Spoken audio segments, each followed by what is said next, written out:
Hello students, आज की इस वीडियो में हम लोग डिस्कस करने वाले हैं charge distribution on A system of parallel plates. हमारे पास इस पर पैरेलल प्लेट्स होंगी और उन प्लेट्स के ऊपर जब हम चार्ज डिस्ट्रीब्यूट करेंगे वो किस पैटर्न में होता है, ये चीजें हम सारी आज डिस्कस करने वाले हैं। तो इस बात को ध्यान से समझिएगा, ये बहुत ही इंपॉर्टेंट टॉपिक है आईआईटी जेईई के लिए, एम्स के लिए या नीट के लिए। तो इसको ध्यान से देखिएगा। सबसे पहले मैंने आपको लास्ट वीडियो में एक चीज पढ़ाई थी। क्या पढ़ाया था? मैंने ये बताया था आप लोगों को कि अगर हमारे पास एक प्लेट है, there is a plate like this, एक प्लेट है हमारे पास और इस प्लेट पर चार्ज है दोनों तरफ, दोनों फेसेस पर चार्ज है, ये दोनों इसके पैरेलल फेस हैं। एक बात जरूर याद रखिएगा कि जब भी हम किसी कंडक्टिंग प्लेट को, it is a conducting plate, ये कंडक्टर है एक्चुअली, जब भी हम किसी कंडक्टिंग प्लेट को चार्ज देते हैं तो वो चार्ज उसके दोनों फेसिस पर डिस्ट्रीब्यूट हो जाता है। और जब वो डिस्ट्रीब्यूट होगा तो मान लीजिए हमने इसको Q चार्ज दिया तो यहां पर आधा चार्ज आएगा और यहां पर भी आधा चार्ज आएगा। तो charge is distributed on both the faces equally. ये चीज का प्रूफ हमने लास्ट वीडियो में किया था। इस बार इसके आगे हम कंटिन्यू करेंगे। एक बात और याद रखिएगा, कोई भी अगर कंडक्टर है मेरे पास, चाहे वो स्फेरिकल है चाहे वो इस तरह का है, जब भी हम इसको चार्ज देंगे वो चार्ज इसके सरफेस पर फैल जाता है। बच्चों, सरफेस का मतलब होता है outer most 4 to 5 atomic layers. किसी भी मटेरियल की जो टॉप मोस्ट एटॉमिक लेयर्स होती हैं, क्योंकि एटॉमिक लेयर से ही तो पूरा मटेरियल कंस्ट्रक्ट होगा, तो टॉप मोस्ट जो लेयर्स होंगी उसकी 4 से 5, उसे सरफेस कहते हैं। तो उन लेयर्स में चार्ज रहेगा, आउटर मोस्ट लेयर्स में चार्ज रहेगा इस तरह से। ऑब्वियसली क्योंकि यहां पे आपको पता है चार्ज नहीं रह सकता, because it is a conductor. अगर कोई 3 चार्ज यहां बैठे हुए हैं, they will repel each other, और रिपल्शन के कारण ये एक दूसरे से बहुत दूर चले जाएंगे और दूर जाकर कहां जाएंगे तो बोलेंगे यहाँ किनारे किनारे पे आ जाएंगे। इसीलिए कंडक्टर के अंदर जब भी चार्ज देंगे आप तो वो चार्ज बल्क में नहीं सरफेस पे फैलता है। अब अगर कोई पूछे कि यहां पर इलेक्ट्रिक फील्ड कितनी है, तो हमने ये प्रूफ किया था कि यहां पर इलेक्ट्रिक फील्ड 0 है। तो एक कंडक्टर के अंदर इलेक्ट्रिक फील्ड हमेशा कितनी होगी? 0 होगी। अब दूसरी बात, यहां पर ये चीज जो है, यहां पे जो इलेक्ट्रिक फील्ड हमने 0 प्रूफ करी थी वो किस तरह से करी थी? गॉस सर्फ थ्योरम लगाकर करी थी। यहां पे हमने गॉसियन सरफेस ड्रॉ किया था और फिर कहा था कि गॉसियन सरफेस के अंदर तो कोई चार्ज है नहीं, जब चार्ज नहीं है तो फ्लक्स 0, जब फ्लक्स 0 तो इलेक्ट्रिक फील्ड भी 0 होगी। ये चीज हमने प्रीवियस वीडियोस में पढ़ा हुआ है, राइट। इसके अलावा गॉस थ्योरम हम पढ़ चुके हैं। अब हम इन प्लेट्स के बारे में डिस्कस करते हैं। सबसे पहले मैं आपको ये बताता हूं कि अगर हमारे पास 2 प्लेट्स हैं, ये हमारी पहली प्लेट है और ये एक दूसरी प्लेट है हमारे पास, और दोनों को मैंने कुछ दूरी पे रखा। ये प्लेट इतनी मोटी नहीं है जितनी मैं दिखा रहा हूं, ये जस्ट समझाने के लिए आपको इतनी मोटी दिखा रहा हूं। ये प्लेट के इस सरफेस को नंबर देते हैं 1, इसको बोलते हैं नंबर 2, इसको बोलते हैं 3, इसको बोलते हैं 4। हम इसको चार्ज देते हैं Q1, इसको Q1 चार्ज देते हैं और इसको चार्ज कितना देते हैं? Q2 चार्ज इसको हम देते हैं। अब हमें बताना है कि जब हमने Q1 Q2 चार्ज इन पर दिया तो फेस 1 पे कितना चार्ज आएगा, फेस 2 पे कितना आएगा, फेस 3 पे कितना आएगा और फेस 4 पे कितना आएगा। सबसे पहले हमने क्या पढ़ा? सबसे पहले हमने ये पढ़ा था कि एक प्लेट अगर होगी और उसको हम चार्ज देंगे तो उसके सरफेस पे कितना आएगा, तो बोलेंगे जितना भी देंगे वो आधा आधा चला जाएगा। इस बार सवाल ये है कि अगर हम 2 प्लेट्स को नजदीक रखें और इन 2 प्लेट्स को, पहली प्लेट को भी Q1 चार्ज दिया, दूसरी को हमने कुछ और चार्ज दे दिया, दैट इज Q2, तो फिर इस केस में चार्ज के डिस्ट्रीब्यूशन किस तरह से होंगे? इस बार मैंने 2 प्लेट रखी हैं, हम 4 प्लेट भी रख सकते हैं। हम ऐसे ही लाइन में 1 2 3 प्लेट भी रख सकते हैं, 4 भी रख सकते हैं, 5 भी रख सकते हैं। तो हम पहले इस फंडे को समझते हैं कि एक्चुअली होता क्या है यहाँ पे, उसके बाद हम इसको आगे कंटिन्यू करेंगे। तो चलिए देखिए, सबसे पहले मैं क्या करता हूं, मैं एक चीज यहाँ पे प्रूफ करके दिखाऊंगा आप लोगों को। चलिए देखते हैं। मैं एक गॉसियन सरफेस यहां पे ड्रॉ करता हूं।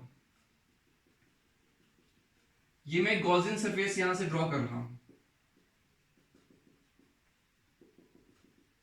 This is an Gaussian surface. मैं लिख देता हूं शॉर्ट में गॉसियन सरफेस GS। अब ये जो यहां पर जो पॉइंट है, मैंने आपको बताया कोई भी मेटेलिक प्लेट है, कोई भी मेटेलिक प्लेट है उसके अंदर चार्ज जीरो होगा, क्योंकि चार्ज हमेशा कहां प्रेजेंट होता है, सरफेसिस पर मेटल के। तो अंदर तो चार्ज नहीं होता है और यहां पे इलेक्ट्रिक फील्ड भी कितनी होती है, जीरो होती है। ये पॉइंट अगर मैं P बोलूं तो EP is zero, because metal के अंदर हमेशा इलेक्ट्रिक फील्ड जीरो होगी इलेक्ट्रोस्टैटिक्स में। अगर जब हम करंट के बारे में स्टडी करेंगे तो हम ये भी पढ़ेंगे कि जब चार्जेस फ्लो करते हैं तब इलेक्ट्रिक फील्ड जीरो नहीं भी होती है, लेकिन इलेक्ट्रोस्टैटिक्स में electric field inside a conductor is zero. तो यहां पर इलेक्ट्रिक फील्ड जीरो है और यहां पर भी इलेक्ट्रिक फील्ड जीरो है, because it is also conductor, it is also conductor. इन दोनों जगह पे इलेक्ट्रिक फील्ड जीरो है। तो इसलिए इस सरफेस के साथ ये जो लाइन है, मैं इसका नाम रख देता हूं ABCD। तो जो BC सरफेस है उसके साथ कितना फ्लक्स लिंक करेगा, अरे भाई यहां पे फील्ड ही नहीं है, इलेक्ट्रिक फील्ड लाइन ही नहीं है, तो फ्लक्स तो जीरो हुआ फिर। और इसके साथ इस सरफेस के साथ कितना फ्लक्स लिंक करेगा, बोलेंगे इसके साथ भी जीरो करेगा। मैं आपको एक बात और बता देता हूं बच्चों, ये आपको स्क्वायर या रेक्टेंगल नहीं है, ये है आपका क्यूबॉइड या क्यूब हो सकता है। ये 2 डायमेंशनल नहीं 3 डायमेंशनल है। यहां पे पूरी एक प्लेट है और प्लेट के बीचों बीच हमने एक क्यूब इमेजिन किया है।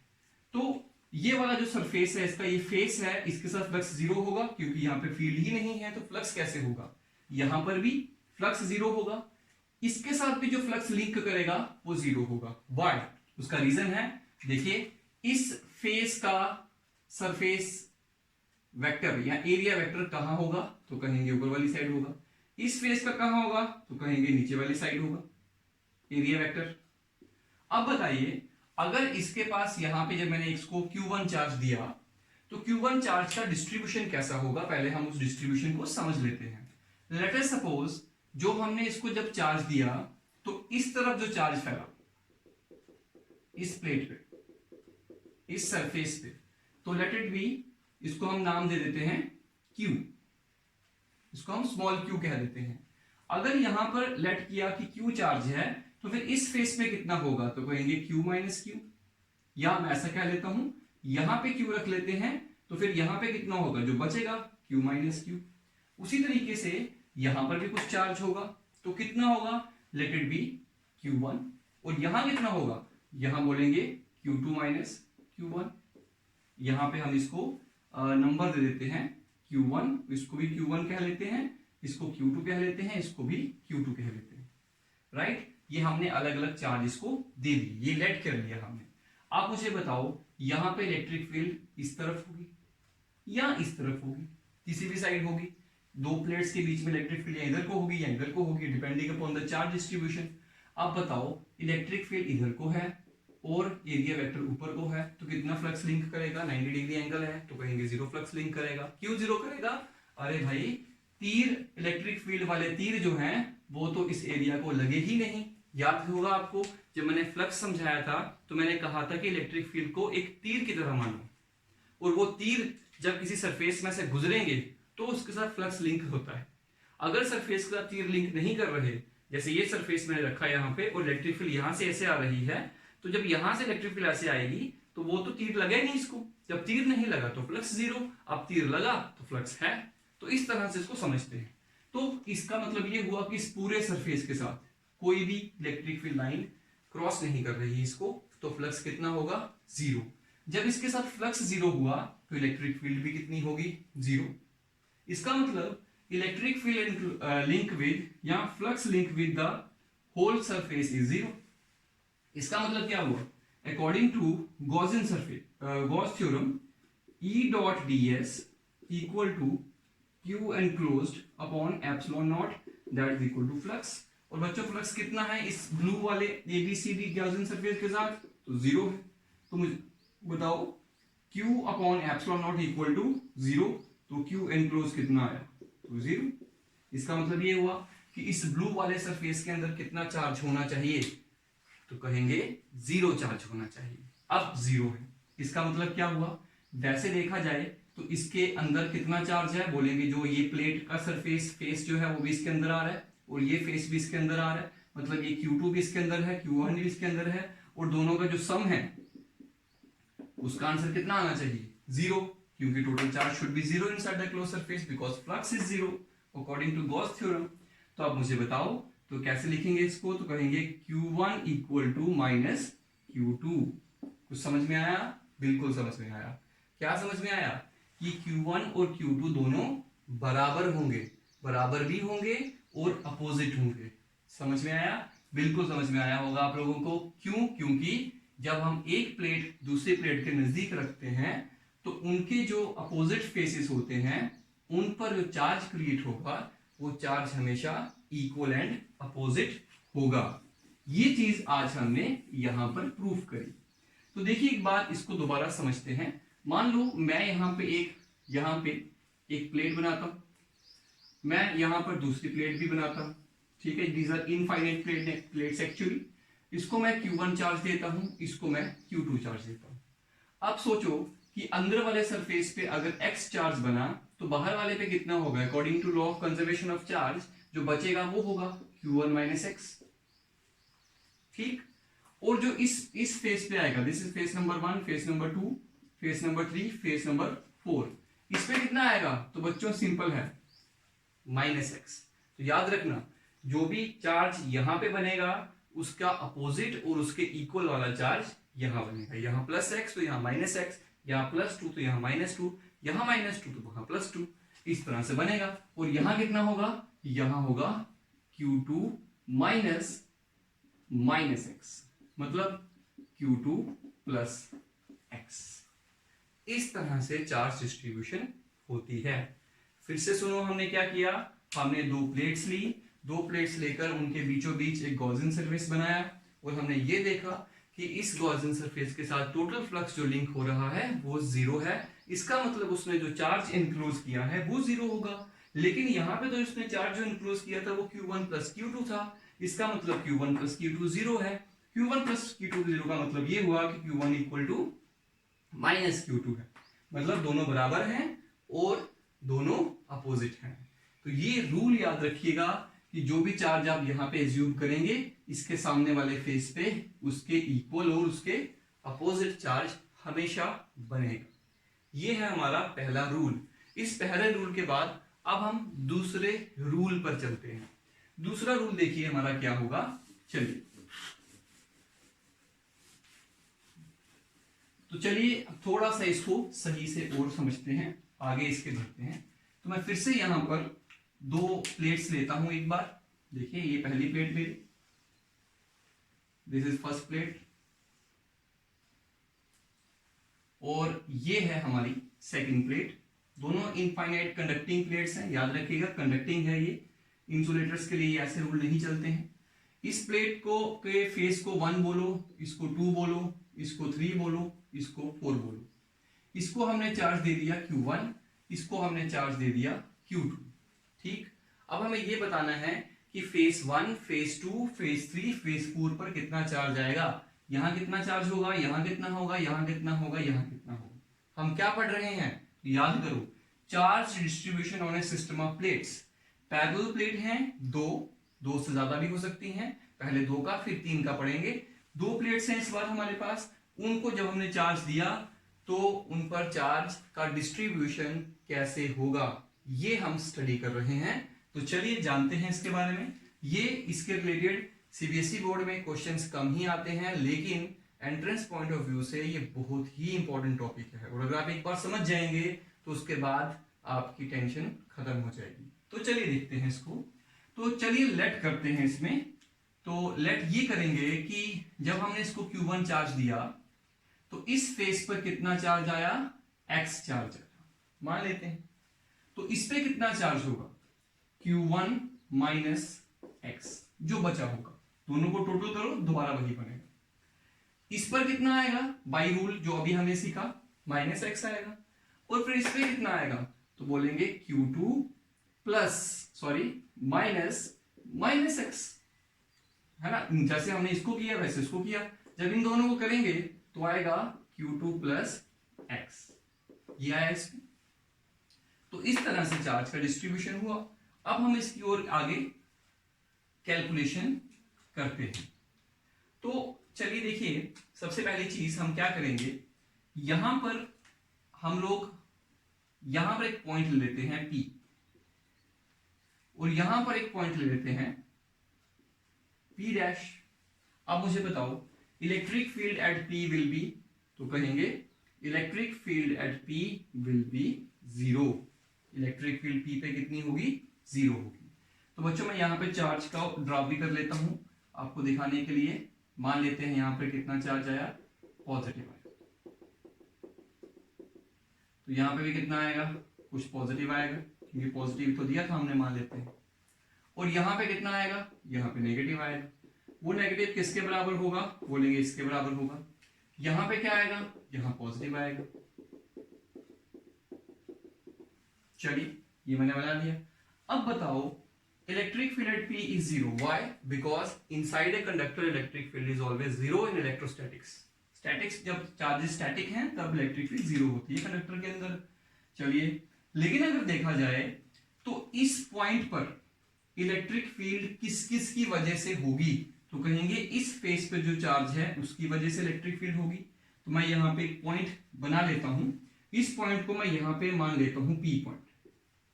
इमेजिन कर लो, बाहर निकाल के कर लिया। अब मुझे बताइए कि ये जो पॉजिटिव चार्ज है, इस पॉजिटिव चार्ज की वजह से यहां पे जो इलेक्ट्रिक फील्ड होगी उसकी डायरेक्शन क्या होगी, तो कहेंगे यहां पे टेस्ट चार्ज रखो। टेस्ट चार्ज, ये प्लेट जो है वो टेस्ट चार्ज को उधर रिपेल करेगी, तो उस तरफ इलेक्ट्रिक फील्ड होगी, लेट इट बी E1। ठीक, उसके बाद ये जो पॉजिटिव है फेस नंबर 2, इसकी इलेक्ट्रिक फील्ड यहां किस तरफ होगी, तो बोलेंगे उस तरफ होगी, तो उसका नाम क्या रख दो, लेट इट बी E2। ये जो नेगेटिव प्लेट है इसकी वजह से यहां इलेक्ट्रिक फील्ड कितनी होगी, तो कहेंगे E3 होगी, पर डायरेक्शन क्या होगी, तो वहां टेस्ट चार्ज रखो, तो ये माइनस चार्ज उस टेस्ट चार्ज को इधर खींचेगा, तो इसलिए इलेक्ट्रिक फील्ड कहां को होगी, इधर को होगी। कितनी होगी, E3। और इस पॉजिटिव चार्ज की वजह से यहां पे इलेक्ट्रिक फील्ड कितनी होगी, तो कहेंगे E4, डायरेक्शन बोलेंगे इधर को होगी। अब बोलो, इन 4 इलेक्ट्रिक फील्ड यहां पे हैं, लेकिन चारों का सम कितना है, 0। तो ऐड करिए इसको, E1 plus E2 plus E3 plus E4 equal to 0। लेकिन जैसे आपने देखा कि E1 और E3 की डायरेक्शन सेम है, लेकिन E2 और E4 की डायरेक्शन अपोजिट है, इसलिए हमें क्या लिखना पड़ेगा, E2 को माइनस लिखना पड़ेगा और E4 को भी माइनस लिखना पड़ेगा। तो हम इसको ऐसे भी लिख सकते हैं, और E1 plus E3 equal to E2 plus E4। इधर वाली फील्ड इधर वाली के जब बराबर होंगी तभी तो यहां पे इलेक्ट्रिक फील्ड 0 बनेगी, बिल्कुल बनेगी। तो आगे बढ़ते हैं इसके। आप बताइए E1 E2 E3 कितना होता है। तो मैं आपको ऑलरेडी बता चुका हूं कि अगर आपके पास एक प्लेट है, अगर आपके पास एक चार्ज प्लेट है, लाइन सरफेस चार्ज है, तो सरफेस चार्ज के नजदीक अगर इस पर मैं मान लूं कि सिग्मा इलेक्ट्रिक इसका सिग्मा जो है वो इसका सरफेस चार्ज डेंसिटी है, तो यहां पे जो इलेक्ट्रिक फील्ड होगा किसी भी पॉइंट पे, इररिस्पेक्टिव ऑफ द डिस्टेंस, किसी भी पॉइंट पे इलेक्ट्रिक फील्ड होगी वो होगी sigma upon 2 epsilon not. Right, ये मैं पढ़ा चुका हूं एप्लीकेशन ऑफ गॉस थ्योरम में। तो चलिए फिर देखते हैं कि मैं पहले लिख लेता हूं, इसका सिग्मा 1 मान लो, इसका सिग्मा 2 मान लो, इसका सिग्मा 3 मान लो, इसका सिग्मा 4 मान लो। यहां लिख लेता हूं सरफेस चार्ज डेंसिटी सिग्मा 4। तो यहां पे सिग्मा 1 है, वो कितना आएगा, तो कहेंगे चार्ज अपॉन एरिया। तो चार्ज कितना है यहाँ पे, Q1 माइनस एक्स अपॉन ए। Q2 कितना आएगा, तो कहेंगे x अपॉन ए। Q3 कितना आएगा, तो कहेंगे x अपॉन ए। हमें सिर्फ मैग्नीट्यूड देखना है, माइनस प्लस नहीं देखना, तो x है यहाँ पे आया। Q4 कितना आएगा, Q2 प्लस एक्स अपॉन ए, ये आ गया। तो अब बताइए, यहाँ पे लगाइए formula, sigma 1 upon 2 epsilon naught, formula electric field का, plus sigma 3 upon 2 epsilon not equal to sigma 2 upon 2 epsilon naught plus sigma 4 upon 4 epsilon naught, sorry it's 2 epsilon naught actually. तो आप जानते हैं ये चारों कैंसिल हो गए। अब बचा क्या, sigma 1 plus sigma 3 equal to sigma 2 plus sigma 4।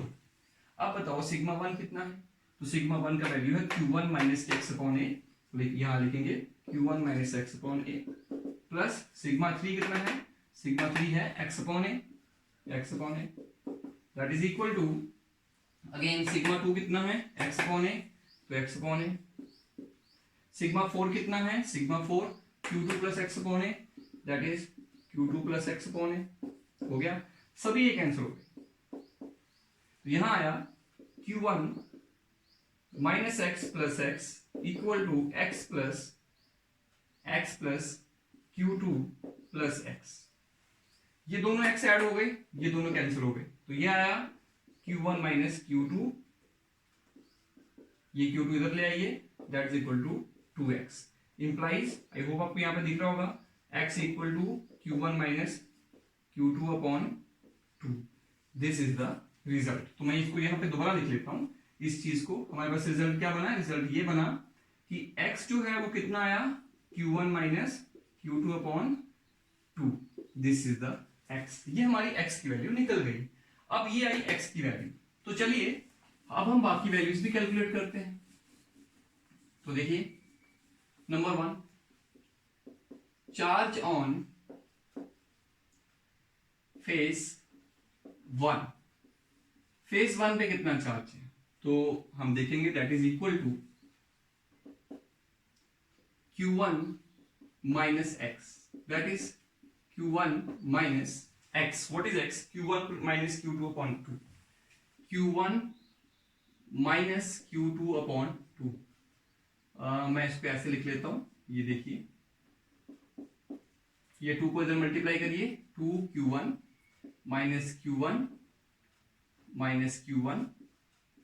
Plus Q2 upon 2, तो देखिए इसको इसमें से माइनस करिए तो आएगा Q1 plus Q2 upon 2, this is the charge on first phase. तो इस पे कितना चार्ज आया, इस पे जो चार्ज आएगा पहले वाले फेज पे वो आएगा Q1 plus Q2 upon 2, this is the charge on first phase. अब चार्ज ऑन सेकंड फेज निकालते हैं। चार्ज ऑन सेकंड फेज कैसे निकालेंगे, that is charge on second phase that is equal to x, obviously x, and x is equal to you know Q1 minus Q2 upon 2, तो बताइए इस पे कितना आया, Q1 माइनस Q2 अपॉन 2, ये आया। अब number 3, charge on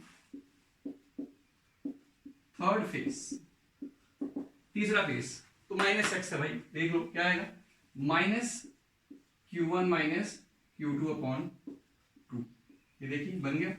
number 4, charge on fourth phase, last phase पे कितना आएगा Q2 प्लस एक्स, तो Q2 लिखेंगे plus Q1 minus Q2 upon 2, multiply करिए 2Q2 plus Q1 minus Q2 upon 2, that is यहां से इसको माइनस कर लीजिए तो आएगा Q1 plus Q2 upon 2, that is the charge on fourth phase. तो मैं यहां पे लिख देता हूं Q1 प्लस Q2 अपॉन 2, यहां पे कितना बना Q1 माइनस Q2 अपॉन 2 का माइनस। बच्चों देखो फाइनली हम लोगों ने ये सारी कैलकुलेशन कर ली और सभी फेसेस पर चार्ज को कैलकुलेट भी कर लिया है। तो देखते हैं एक बार फिर से, पहले फेस पे कितना चार्ज आया Q1 प्लस Q2 अपॉन 2, दूसरे पे Q1 माइनस Q2 अपॉन 2, तीसरे पे उसी के जैसा लेकिन माइनस, और चौथे पे। तो सबसे इंटरेस्टिंग बात नोट करने वाली, पहला पॉइंट, अपोजिट फेसेस पे जो भी चार्ज होंगे वो सेम और अपोजिट होंगे। दूसरा पॉइंट, जो ये और ये फेस है, इधर इसका बाहर वाला और इसका बाहर वाला, दोनों पे चार्ज सेम बनता है, और अगर पॉजिटिव तो पॉजिटिव, नेगेटिव तो नेगेटिव, दोनों की पोलैरिटी सेम, चार्ज भी सेम, इनर फेसेस पे सेम चार्ज और आउटर फेसेस पर भी सेम चार्ज। तो इस तरीके से चार्ज का डिस्ट्रीब्यूशन होता है। इसके आगे हम और भी डिस्कशन करेंगे, एग्जाम्पल देखेंगे इसकी, तो अगली वीडियो में हम इसकी एग्जाम्पल्स के बारे में डिस्कशन करेंगे, 3 प्लेट्स वाली प्रॉब्लम्स को भी हम डिस्कस करेंगे।